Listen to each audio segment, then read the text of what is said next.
포도나무에 곰팡이가 서식하면 가지가 하나씩 둘씩 말라가는 병이 있다고 합니다. 이 병에는 약이 없어서 한번 걸리면 결국은 그 나무를 갈아엎어야 하는 병이라고 합니다. 근데 포도원 주인이 이 포도나무를 살릴 길이 없을까 하고 안타까운 마음에 온갖 정성을 다 들여보지만 도저히 고칠 방법이 없었습니다. 그 나무 주변을 빙빙 돌다가 한번 그 포도알을 따서 입에 넣어보았더니 같은 품종이고 같은 땅에서 자랐는데 유독 이 포도나무의 이 포도송이가 아주 맛도 좋고 향도 아주 더 좋더라는 겁니다.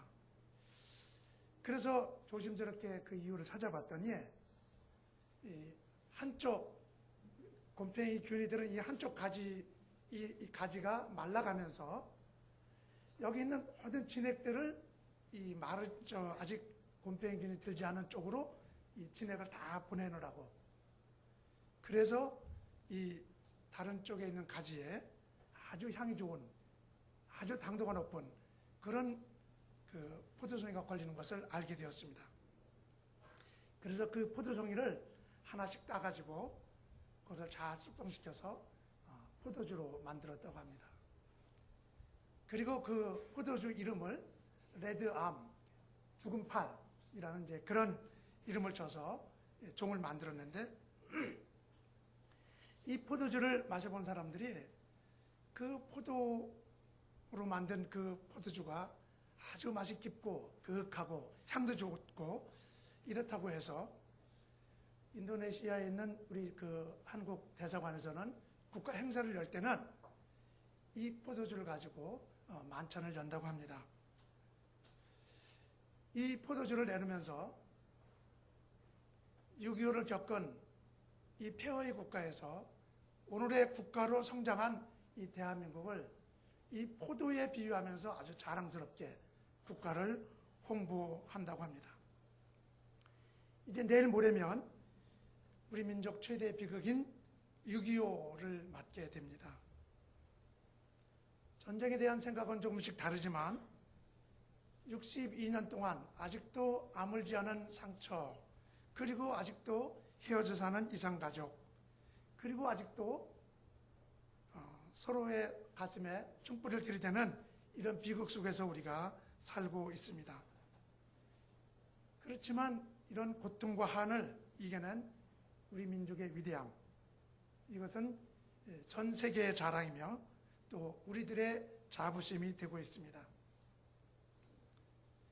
죽어가면서도 원망이나 한탄만 하는 것이 아니라 남아있는 생명 있는 가지를 위해서 모든 진액을 짜내서 더 좋고 더 맛있고 더 향이 나는 포도나무처럼 우리의 위대하신 어머니 아버지들은 자신들은 비실비실 말라서 허물어지면서도 자식과 또 이민족을 위해서 죽음의 고통을 맞이하는 것에 대해서 정말 존경하는 마음과 감사의 말씀을 드립니다.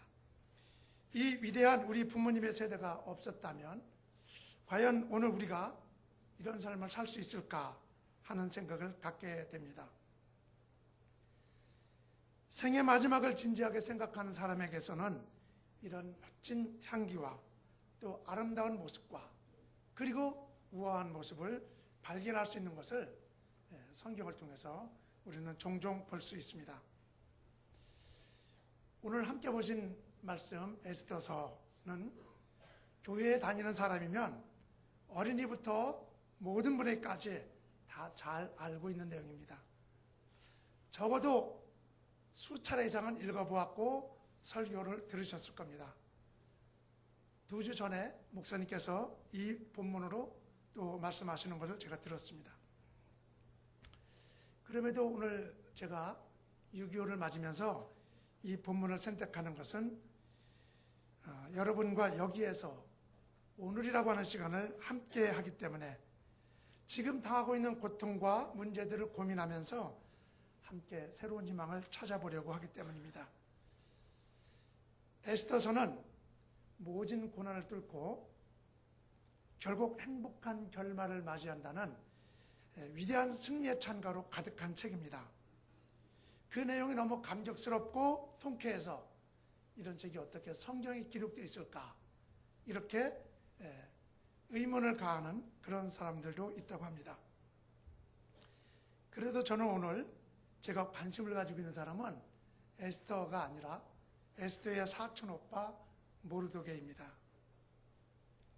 이 사람은 당시 대제국을 거느린 아수에로 임금의 사촌 손이 처남이 됩니다. 적어도 에스더가 왕비로 살고 있는 동안 그는 모든 걱정 없이 살 수 있는 사람이었습니다. 뿐만 아니라 이 모르드게는 임금을 죽이려고 하는 모반 계획을 미리 알아가지고 임금의 생명을 살린 생명의 은인이기도 합니다. 그러니 모르드게의 현재와 또 앞날은 누가 보아도 그 사람의 미래는 참 밝다 이렇게 생각할 수 있을 것입니다. 그런데 이 성경 앞부분을 보면 이상한 일이 일어납니다. 부와 명예를 누릴 수 있는 이 사람 모르드게가 엉뚱한 짓을 해가지고 자기는 물론이고 유대 모든 민족을 몰살시키게 되는 그러한 일이, 엄청난 일이 벌어지게 됩니다. 성경에는 이 모르드게를 가리켜서 성전 문 앞에 앉았다 이렇게 말을 하는데 이 사람의 직책이 무엇인지, 하는 일이 무엇인지, 직위가 무엇인지 알 수가 없습니다. 그런데 다른 자리에 보면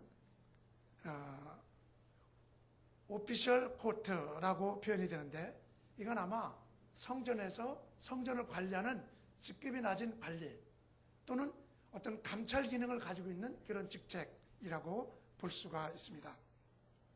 이런 사람이 임금 다음에 최고의 권력과 권위를 가지고 있는 우리말로 하면 영의정 국무총리인 하만에게 싸움을 걸고 있습니다. 임금 외에는 그 누구도 이 하만이라고 하는 사람 앞에서 존경과 경애를 표해야 되는데 이 모르드게는 절대 그렇게 하지 않습니다. 그것도 이 궁궐 문 앞에 서서. 그러니 하만이 이 궁궐을 들어락 날아갈 때 자기한테 절대 고개를 숙이지 않고 고개를 뻣뻣이 숙이고 있는 겁니다. 이 모르드게가 이렇게 하만의 심기를 불편하게 만듭니다. 그리고 싸움을 거는 거죠. 최고의 권력을 가지고 있는 이 하만이 아주 하찮은 하급 관리, 그러니까 자기를 존경하지 않고 자기에게 모멸감을 안겨주는 것에 대해서 가만히 있을 수가 없습니다. 그래서 이 모르드게를 응징하려고 계획을 세웁니다. 그럼 모든 계획을 다 세워놓고 페르시아 제국 내에 127개의 도나 되는 모든 행정서기를 징발해가지고 포고령을 내립니다. 금년 12째 달인 아달월 13일에 모든 유대인을 도륙하라. 그리고 모든 재산을 빼앗아서 너희들이 가져라. 이렇게 포고령을 내립니다.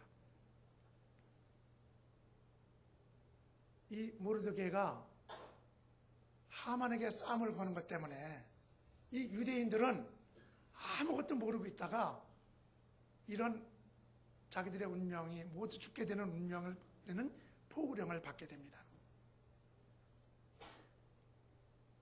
유대인들로서는 도저히 이해할 수 없는 그런 일들이 벌어진 겁니다. 오늘 에스더서는 하만에게 무릎을 꿇지 않고 자존심을 건드린 것에 대해서 모르드게가 자기는 유대인이다. 나는 유대인이기 때문에 이 하만에게 절대 무릎을 꿇을 수 없다. 이런 말을 합니다. 또 그거를 그의 동료들이 이 하만에게 가서 일러 바칩니다. 그런데 여기에는 아주 역사적인 깊은 배경이 있습니다. 오늘 읽은 본문 앞에 보면 에스더서 3장 13절인데 조금 아까 말씀드린 아달월 13일 하루 동안에 모든 유대인을 젊은이, 늙은이, 어린이, 여인들을 막론하고 죽이고 도륙하고 진멸하고 재산을 빼앗으라. 이렇게 말을 했는데 이것과 반대되는 일이, 정반대되는 일이 그로부터 500년 전에 있었습니다. 여러분들도 잘 아시는 말씀입니다. 사무엘상 15장 21절을 보면 사무엘이 이렇게 말하죠. 순종이 제사보다 낫고 수양의 기름보다 순종이 낫다. 이런 말씀을 합니다. 이 말씀이 나오게 된 배경을 보면 그것은 사울과 관계가 있습니다. 이스라엘의 처음 왕 사울에게 사무엘이 이렇게 얘기를 합니다. 사무엘상 15장 3절을 보면 지금 가서 아말렉을 쳐서 그들의 모든 소유를 남기지 말고 진멸하되 남여와 소아와 젖먹는 아이와 우양과 약대와 나귀를 죽여라. 그리고 그 다음에는 아말렉 왕 아각을 끌어왔고 아말렉 사람들을 진멸했다. 이런 내용이 나옵니다. 기원전 1000년경에 있었던 사건이 기원전 480년경, 그러니까 한 500년의 시차를 두고 상황이 완전히 역전되는 상황이 나옵니다. 이런 역사적인 배경을 안고 이 모르드게가 하만에게 고개를 숙일 수가 없었습니다. 무슨 인과관계가 있었을까요? 다윗 임금이 나오기 전에 사울이 처음 임금이 됩니다. 근데 사무엘 선지자가 요구를 합니다. 아말렉을 모두 진멸하라. 근데 그 당시 아말렉 왕 아각, 이 사람이 바로 하만의 조상입니다.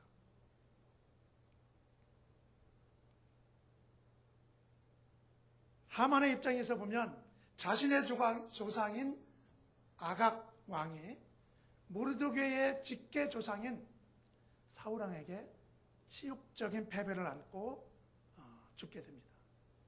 그러니까 부모를 죽인 원수입니다. 철천지 원수예요. 반대로 모르드게 입장에서는 이 아말렉과 싸운 전투 때문에 왕위를 보장받지 못하고 자신은 물론이고 자신의 아들도 죽고 결국 왕위를 다윗에게 넘겨주게 됩니다. 가문과 가문의 싸움이고 민족과 민족의 싸움이 일어나게 된 것입니다. 그런데 문제는 하만의 입장에서는 절대로 완벽하게 이길 수 있는, 절대 질 수 없는 그런 싸움이었고, 모르드게 입장에서는 살얼음판을 밟는 아주 외줄타기의 싸움이었습니다. 경제학자인 스티븐 데니가 쓴 킬링 자이언트라는 책에 보면 이런 말이 있습니다. 세상에는 두 가지 싸움이 있다. 하나는 불균형적인 싸움이고 하나는 멍청한 싸움이다. 여러분, 이 싸움에서 어떤 사람이 완벽하게 이길 수 있고 어떤 사람이 질 수밖에 없는 싸움입니까? 아무리 생각해도 이 모르드게에게는 멍청한 싸움일 수밖에 없습니다. 하만의 복수심에 불을 지른 모르드게 생각을 이해할 수 없는 거죠. 그렇지만 모르드게는 하만과 싸우기 위해서 가문과 민족의 명운을 걸고 절대로 지지 않겠다는 그런 전략을 세우고 이 하만에게 싸움을 겁니다. 그리고서는 하만이 절대 나는 이길 수 있다는 그런 떡밥을 물게 하는 그런 전략을 세운 것입니다. 일령 모르드게의 살얼음판 전략에는 싸움에는 이길 수 있다는 전략이 필요했습니다. 그 전략이 바로 에스더라고 하는 사촌 여동생이었습니다. 이 사촌 여동생을 잘 키워서 자기가 하만과 싸우려고 하는 이 최고의 전략으로 에스더를 선택한 것입니다. 여러분 혹시 로베르트 로드리게스가 감독한 300이라는 영화 보셨습니까? 100만 대군인 페르시아군이 육지로 쳐들어올 때 페르시아의 임금이 크세스라는 임금입니다. 이 임금이 전령을 보내서 항복해라, 그렇게 요구를 합니다. 도저히 되지 않는 싸움입니다. 그런데 스파르타의 리오니다스라고 하는 임금이 300명이라는 아주 전사 300명을 데리고 이 페르시아군이 내려오는 테르모필라이라는 계곡을 딱 지킵니다. 그 계곡을 통과해야만 자기네 나라로 오게 되기 때문에 테르모필라이라는 계곡을 300용사가 딱 지킵니다. 그리고 그 싸움에서 이 스파르타의 그 300명은 전령을 빼놓고 모두 다 전멸합니다. 이 로베르트 로드리게스가 만든 이 300이라는 이 영화는 실화입니다. 그것은 동양과 서양이 잊을 수 없는 그러한 큰 전투의 서막에 불과했던 것입니다. 이 전쟁은 육군에서 이긴 이 크세스라는 임금이 이제 그 100만 대군을 이끌고 이 그리스 반도 이쪽을 전부 다 점령하려고 스파르타, 그리스 이쪽을 모두 점령하려고 내려오고, 동시에 바다로는 400만이라고 하는 해군이 이렇게 수륙 양쪽으로 이 전쟁을 일으킵니다. 육지에서 패배한 이 그리스, 스파르타 이 군들이 이제 생명의 위기를 느끼고 있습니다. 그때 아테네 인근에 있는 살라미스와 육지 사이에 있는 해협에서 전쟁이 일어나는데, 바로 이 전쟁이 그 유명한 필로폰네스 전쟁입니다. 이 전쟁에서 만약에 페르시아군이 이겼으면 오늘의 서양 문명은 보존될 수 없었던 바로 그 역사적으로 유명한 필로폰네스 전쟁입니다. 육지에서는 이 리오니다스 임금이 죽으면서 지켰지만 전멸했습니다. 그런데 이 바다를 통해서 온 이 해전에서는 그리스의 제독, 그리스의 뱀이라고 불리는 테미스토클레스라는 이 제독이 기가 막힌 해상 작전을 벌여가지고 엄청난 화력의 이 페르시아군을 쫓아냅니다. 그게 기원전 480년 9월 24일입니다. 그런데 9월달 하면 우리에게도 생각나는 게 있습니다.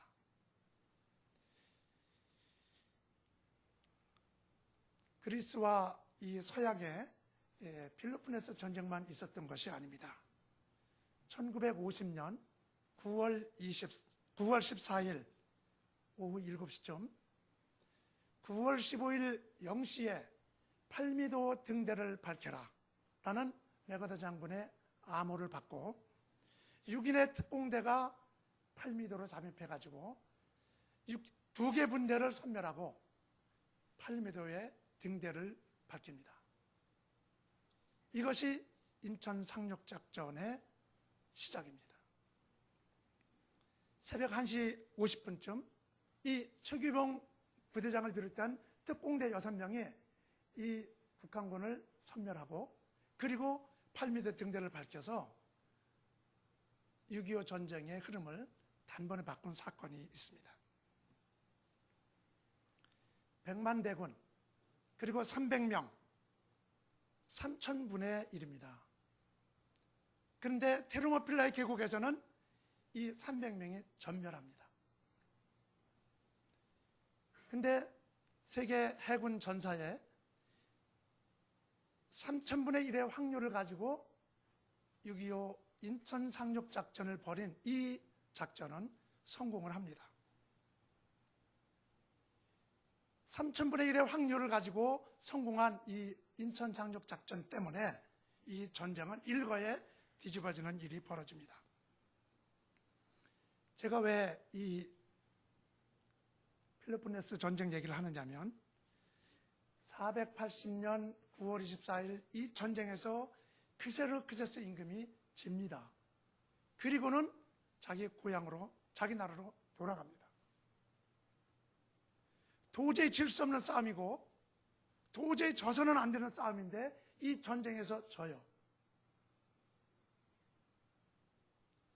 수치심과 모멸감과 창피함과 이런 걸 다 가지고 돌아갑니다. 그리고 결혼을 하게 됩니다. 그때 결혼했는데 그 왕비가 누구냐면 바로 여러분이 잘 아시는 에스더입니다.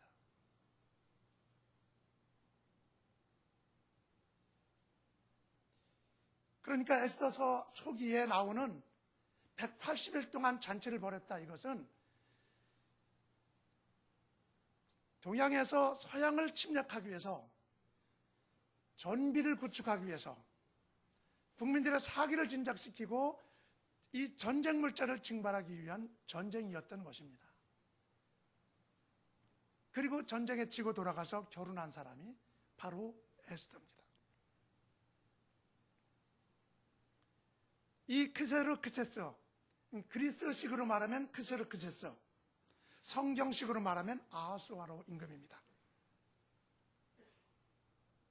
모르드게는 이 아하수아로 임금의 가슴 속에 자신의 필살기를 숨겨 놓았던 것입니다. 이것은 아무도 모르는 모르드게만의 전략이었습니다. 모르드게는 이렇게 해놓고 그리고 이 하만과 싸움을 걸었던 것입니다. 절대 거인, 절대 권력자, 아무도 말릴 수 없는 이 하만과 모르드게는 이런 치밀한 계획을 세워놓고 전쟁을, 개인적인 전투를 하게 된 것입니다. 개인적으로는 조상에 씻을 수 없는 명예를 회복하는 것이었고, 민족적으로는 아멜렉의 지배로부터 유대 민족을 탈출시키려는 그러한 몸부림이 거기에 숨겨져 있었던 것입니다. 모르드게가 건 이 살얼음판의 싸움, 여기에 모르드게가 가지고 있는 필살기, 이것은 바로 아하수에로 임금의 심장 속에 있는 에스더였습니다. 그리고 이때 여러분도 잘 아는 그 유명한 말이 나옵니다. 내가 임금에게 가겠습니다. 그리고 가서 죽는다면 죽겠습니다. 이것이 모르드게가 만든 최고의 걸작품입니다.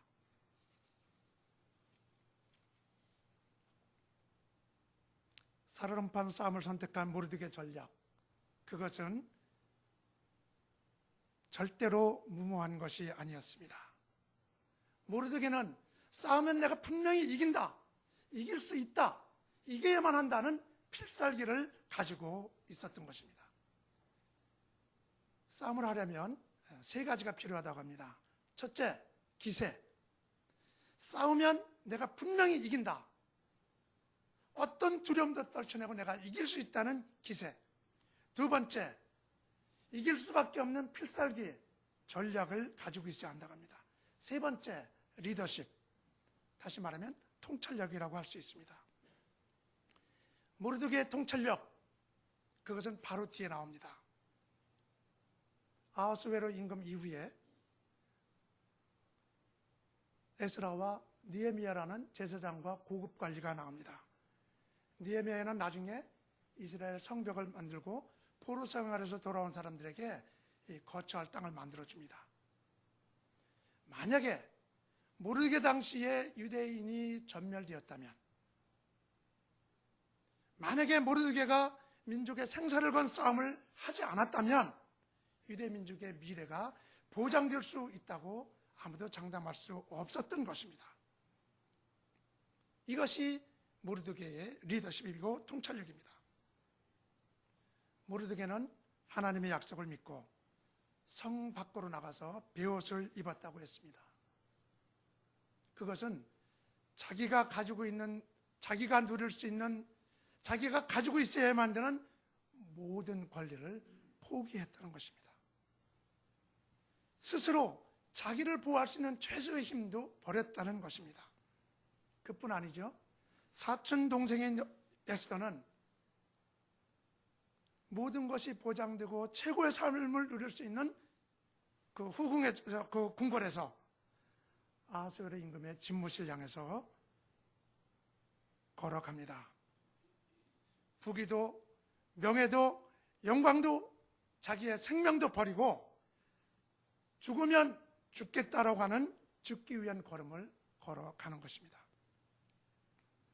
이들의 기세, 이들의 희생, 이들의 전략, 이들의 통찰력이 아말렉의 지배라는 이 지배의 통치 세력을 걷어내는 새로운 희망의 기회를 준 것입니다.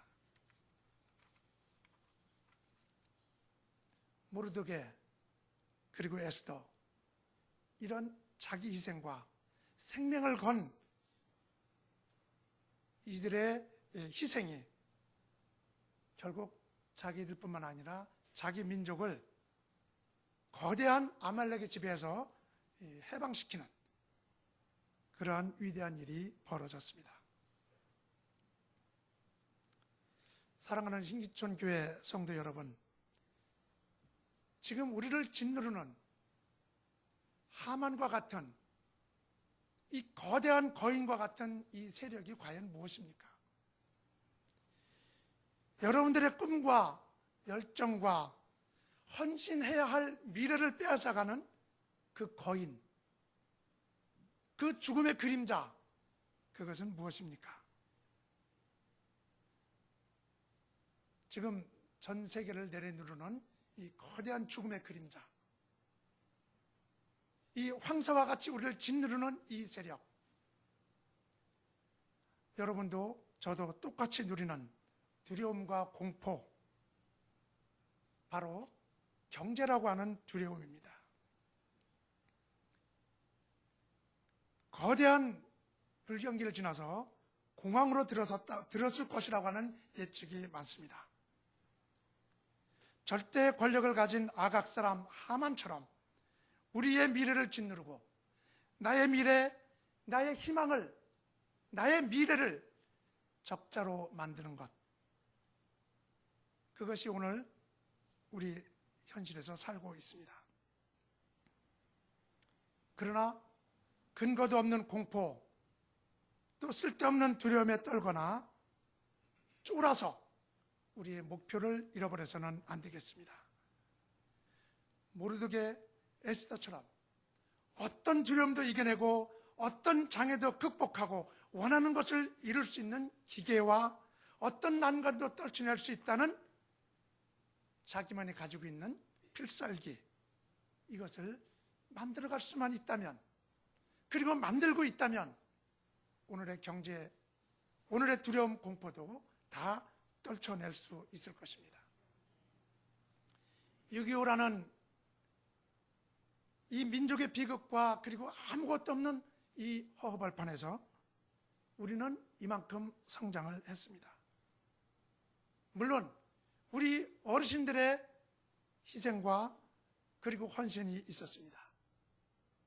아무것도 없는 이 허허벌판에서 일어난 우리 민족이 지금 세계 경제 공황이라고 하는 이 공황에서 견디지 못할 이유가 없습니다. 여러분들이 분명히 이길 수 있다는 이 기세, 그리고 자기만이 가지고 있는 자기만의 이 필살기, 그리고 멀리 볼 수 있는 리더십과 통찰력만 가지고 있다면 우리는 이 어려움을 틀림없이 극복해낼 수 있으리라고 봅니다. 기도하겠습니다.